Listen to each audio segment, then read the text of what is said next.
علامہ صاحب، جو دور حاضر کی اور مستقبل کی شیعہ بیداری ہے، اس میں عزاداری کا کیا کردار ہے؟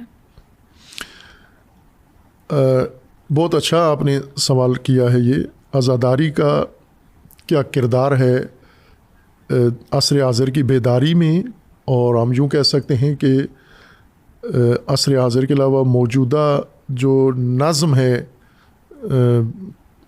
دنیا کا، اس کے اندر اور نظام کے قیام میں، ولایت اولی الامر یا ولایت الہی کے نظام میں عزاداری کا کیا کردار ہے. یہ موضوع کم اس طرف توجہ، یہ عزاداری کی طرف توجہ بہت زیادہ ہے. شیعہ کے لیے ہر چیز سے زیادہ اہمیت عزاداری ہوتی ہے. بلکہ مجھے اہل سنت کے بعض شخصیات نے کہا ہے کہ ہم یہ سمجھتے تھے کہ شیعہ کے ہاں نہ نماز ہے، نہ روزہ ہے، نہ حج ہے، صرف عزاداری ہے. وہ اسی کو نماز بھی کہتے ہیں. یہ علماء اہل سنت نے بتایا. تو میں نے انہیں پھر دیکھا بھی، انہوں نے، اور آنکھیں کھلی ان کی، اور کہا کہ یہ ہمیں اب کلیئر ہوا ہے کہ نہ، عزاداری بھی ہے لیکن باقی سارے فرائض اور واجبات بھی شیعہ کے اندر موجود ہیں. لیکن عملی طور پر پاکستان کے اندر ہم دیکھیں تو شیعہ عزاداری کو ہی اہمیت دیتے ہیں. اسی کے اوپر ساری توجہ ہے، انویسٹمنٹ ساری اسی کے اوپر ہے، پیسہ اسی پہ لگاتے ہیں، وقت اسی کو دیتے ہیں، اہمیت اسی کو دیتے ہیں، حساسیت اسی پہ رکھتے ہیں. مثلا نماز ترک ہو جائے تو کسی شیعہ کو شاید اتنی الجھن نہیں ہوگی، عزاداری ترک ہو جائے تو سب پریشان ہوتے ہیں. مثلا کسی جگہ شیعہ کو نماز سے روک دیا جائے تو کسی شیعہ کو اعتراض نہیں ہے، وہ کہتے ہیں دوسری جگہ پڑھ لو جا کر. لیکن اگر کسی جگہ شیعہ کو عزاداری سے روک دیا جائے، پورا ملک احتجاج کرنے کے لیے سامنے آتا ہے. یہ حساسیت ہے. اور اب یہ باوجود اس کے کہ اتنی توجہ ہے عزاداری کی طرف اور عزاداری کے اوپر اتنا خرچ ہوتا ہے، اس کے باوجود بھی جو کردار آپ نے پوچھا ہے کہ عزاداری کا اصلی کردار کیا ہے، عزاداری کا فلسفہ بنیادی کیا ہے، کیوں عزاداری کو رکھا گیا ہے، یا اہل البیت علیہ السلام نے ہمیں عزاداری کی پٹڑی پہ کیوں چڑھایا ہے. انہوں نے چڑھایا ہے نا، ہمارا اپنا تو نہیں اختیار کردہ راستہ. اہل البیت نے ہمیں اس راستے کے اوپر چڑھایا کہ آپ یہ کام کرو. یہ بہت گہری بات ہے، بہت بنیادی بات ہے، جو علماء بھی، عوام بھی، اور شیعہ بھی اور غیر شیعہ بھی عزاداری کی نسبت اپنا ویژن ٹھیک کریں. ان کا سوچ ٹھیک نہیں ہے، شیعہ کی بھی اور غیر شیعہ کی بھی. اس بارے میں ہم نے کیا ہے کام. کتابیں بھی ہیں، آپ کو دے دیں گے یہ کتابیں جو عزاداری کے بارے میں ہیں. مثلا حماسہ ہے، حماسہ کربلا ہے، اور عزاداری یا مثالی عزاداری، یا اس طرح کی کتابیں اب میرے ذہن میں نہیں. یہ 2-3 کتابیں ہماری اس موضوع پر. ان کو آپ پڑھیں گے تو اندازہ ہو جائے گا کہ عزاداری کی بنیاد کیا ہے. امام خمینی فرماتے تھے کہ یہ جو انقلاب آیا ہے اور نظام حکومت اسلامی قائم ہوا ہے، ولایت و امامت کا نظام، یہ عزاداری کی بدولت ہوا ہے. امام نے نہیں کہا کہ یہ نمازوں سے یہ نظام نکلا ہے، عزاداری سے نکلا ہے یہ نظام. بس اس کا مطلب ہے کہ عزاداری بہت گہری چیز ہے، بہت بنیادی چیز ہے. ہم اس کو سوشیالوجی کے نگاہ سے دیکھیں، ہم اس کو عقیدت مند شیعہ کے طور پہ نہ دیکھیں. ہم اسے، جیسے آپ ایک اسٹوڈنٹ ہے نا، تو اسٹوڈنٹ تو مرید نہیں ہوتا کسی پیر کا، وہ تو دلیل کے تابع ہوتا ہے، تحقیق کا طالب علم ہوتا ہے. تو ہم تحقیقی بنیادوں پر دیکھیں. ہم اس کو، چونکہ عزاداری سوشل فنومینا ہے، یہ یعنی اس کو ہم، اگرچہ معنویت کا بھی پہلو ہے اس کے اندر، روحانیت کا بھی پہلو ہے اس کے اندر، رسوماتی پہلو بھی ہے اس کے اندر، عقیدتی پہلو بھی ہے، وہ سب کچھ ہے عزاداری میں. لیکن جو عزاداری کی اصل بنیاد ہے وہ یہ کہ یہ ایک سوشل عمل ہے، یہ ایک اجتماعی سماجی، ایک دینی سماجی عمل ہے یہ. تو ہم اسی پہلو سے اس کا جائزہ لیتے ہیں کہ عزاداری کیا کردار ادا کرتی ہے. عزاداری دراصل، چونکہ شروع عزاداری کی بنیاد ہے امام حسین علیہ الصلاۃ والسلام کی شہادت اور قربانی. اور پہلا سوال یہ ہے کہ امام حسین علیہ السلام نے یہ قربانی کیوں دی، یہ شہادت کیوں واقع ہوئی. ایک تأثر یہ ہے کہ اس وجہ سے ہوئی کہ امام حسین علیہ السلام نہیں چاہتے تھے، نہ یہ جنگ چاہتے تھے، نہ شہادت چاہتے تھے، کچھ بھی. لیکن بنو امیہ نے، یزید نے اور ان کی حکومت نے اور فوج نے مل کے امام حسین علیہ السلام کو گھیر کے ظلم کے ساتھ شہید کر دیا آپ کے ساتھیوں کو. یہ ایک نظریہ ہے. لیکن امام حسین علیہ السلام کے اپنے فرامین اور اہل البیت کے فرامین کے مطابق نہیں ہے، یہ غلط ہے، یہ ایسے نہیں ہے.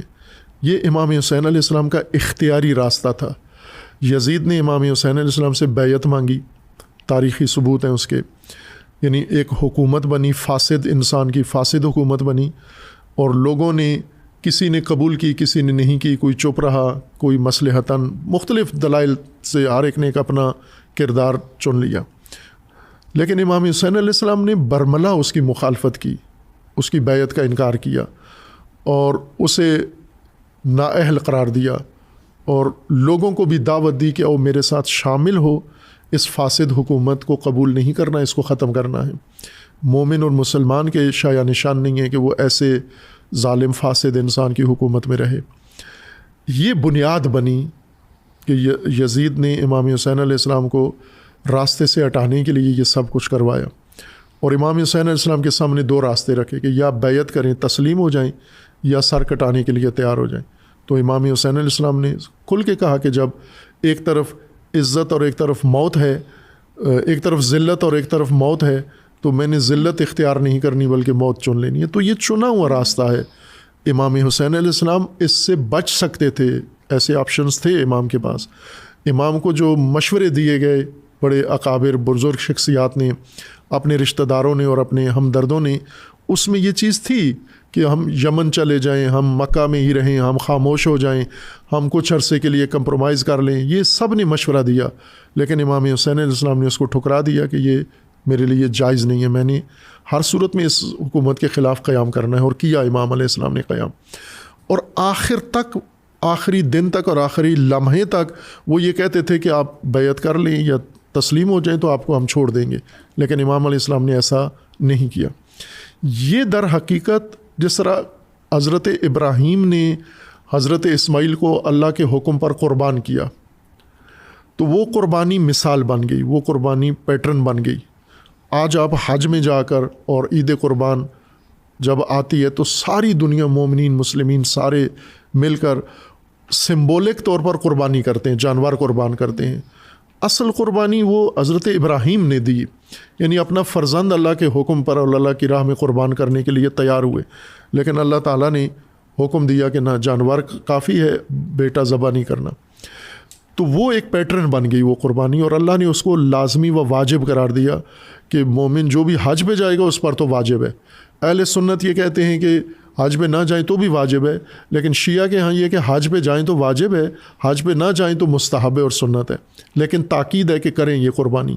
تو اس قربانی کے عمل کو اللہ نے زندہ رکھا ہے. کیوں زندہ رکھا ہے؟ تاکہ قربانی کا فلسفہ، قربانی کا جذبہ، قربانی کا موقع، یہ سب آنے والی نسلوں تک زندہ رہے، یہ دب نہ جائے، مر نہ جائے. اسی طرح کربلا میں سید الشہداء علیہ السلام نے دمبے کی قربانی یا حیوان کی قربانی نہیں دی، اپنی دی اور اپنے اولاد کی دی. کس لیے دی؟ کہ طاغوت کے سامنے تسلیم نہیں ہونا، فاسد حکمران کے سامنے تسلیم نہیں ہونا، اللہ کے علاوہ کسی کو حاکم نہیں ماننا، اس کے لیے قربانی دی. تو یہ پیٹرن بن گیا ہے. اس لیے اہل البیت نے حکم دیا کہ اس قربانی کو زندہ رکھنا ہے ہم نے. یہ قربانی کیا فائدہ دے گی؟ اس کو زندہ رکھیں. اس کا فائدہ یہ ہوگا کہ ہر نسل اپنے دور میں ظلم کے خلاف قیام کرنے کے لیے تیار ہو جائے گی. ہر نسل یزیدیوں کے خلاف کھڑی ہوگی، ظالموں کے ستمگروں کے خلاف کھڑی ہوگی. آج آپ دیکھیں دنیا میں ظلم و ستم کتنا اوج پہ پہنچا ہوا ہے. دنیا قیام نہیں کر رہی ہے. قیام کنہوں نے کیا ہے؟ جو عزاداری کرتے رہے ہیں. چونکہ ان کے مکتب میں یہ تھا کہ ہم نے ظلم کے سامنے خاموشی سے نہیں بیٹھنا. لیکن جن کے مکتب میں عزاداری نہیں تھی انہوں نے تماشا دیکھا، کچھ بھی نہیں کیا.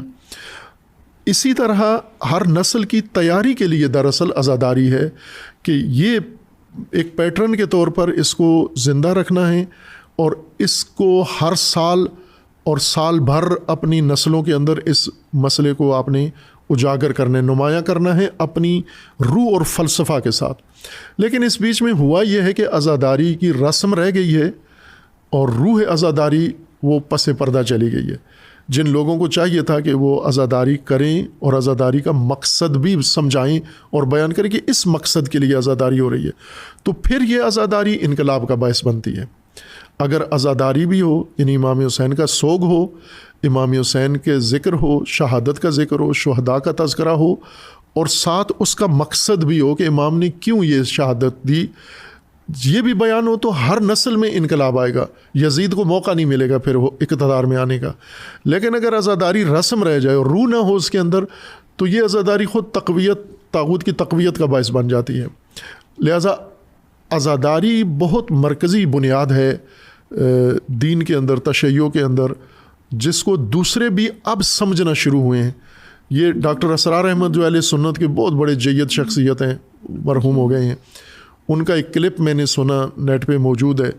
وہ یہ کہتے ہیں کہ میں نے غور کیا ہے بہت کہ اہل سنت صدیوں سے کوشش کر رہے ہیں اسلامی حکومت قائم کرنے کی، لیکن کامیابی نہیں ہو رہی، اور شیعہ نے پہلی دفعہ کوشش کی اور کامیاب ہو گئے ہیں۔ ایران کی انہوں نے مثال دی، تو کہا میں اس پہ غور کرتا رہا، 2 سال میں نے اس پہ غور کیا کہ کیوں شیعہ کامیاب ہو گئے اور ہم ناکام ہو گئے۔ تو پھر انہوں نے کہا کہ مجھے معلوم ہے کہ جب یہ میں وجہ بیان کروں گا تو آپ کو اچھی نہیں لگے گی، کیونکہ وہ دیوبند فرقے کے تھے اور ان کے شاگرد بھی سارے۔ تو انہوں نے کہا کہ آپ کی جو سوچ ہے اس کے مطابق یہ بات نہیں ہوگی، لیکن میں نے کرنی ہے، یہ بات اچھی لگے یا نہ لگے۔ اور وہ بات انہوں نے کی کہ شیعہ اس وجہ سے کامیاب ہو گئے ہیں کہ ان کے پاس قیام اور انقلاب کا ماڈل موجود ہے، اور وہ امام حسین علیہ السلام ہیں۔ یہ چیز ان کو میدان میں لاتی ہے، ظلم کے خلاف کھڑا کرتی ہے۔ اور انہوں نے کہا کہ ہم نے اپنا ناطہ امام حسین سے توڑ لیا ہے، اور اس وجہ سے ہمیں کامیابی نہیں رہی، چونکہ ہمارے پاس وہ پیٹرن ہی نہیں ہے جو پوری عوام کو، پبلک کو، تمام طبقات کو، علماء سمیت لا کر یزید کے مقابلے میں کھڑا کر دے، ظلم کے مقابلے میں۔ وہ تشیع کے پاس ہے، ہمارے پاس نہیں ہے، یہ اعتراف ہے ان کا، اور یہی حقیقت ہے ساری۔ اسی وجہ سے امام نے فرمایا تھا کہ یہ جو کچھ بھی ہمارا انقلاب ہے، تحریک ہے اور ظلم کے خلاف مبارزہ ہے، یہ سارا امام حسین علیہ السلام کے صدقے میں ہے۔ تو اس وجہ سے عزاداری کی بہت بڑی اہمیت ہے، اور عزاداری کا بڑا اہم کردار ہے نسلوں کی بیداری میں، اور خصوصاً ظلم کی روک تھام میں، عدالت و انصاف کے قیام میں، اور طاغوتوں کے نظام سے چھٹکارے میں، اور الہی نظام کے قیام میں عزاداری نے بنیادی کردار ادا کرنا ہے۔